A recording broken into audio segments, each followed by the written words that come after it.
সোমা ঘোষ, রায় সরকার, সোমা রায় সরকার, যে নটরাজ ডান্স একাডেমির পক্ষ থেকে ছোট ছোট বাচ্চাদেরকে নিয়ে কৃষ্ণের বিভিন্ন লীলা কালিয়ানা থেকে আরম্ভ করে এছাড়া রাধার লীলা, বিভিন্ন লীলা, আমাদের রাধা গোবিন্দ মন্দিরের 10ম বছর উদযাপন যে অনুষ্ঠান হয় তারা করল। এর জন্য সকল বনগাঁবাসী, শিমুলতলাবাসী, রাধা গোবিন্দ মন্দিরের তরফ থেকে সকল ছোট ছোট বাচ্চা যারা করেছে তাদেরকে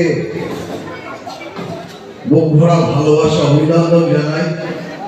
কিন্তু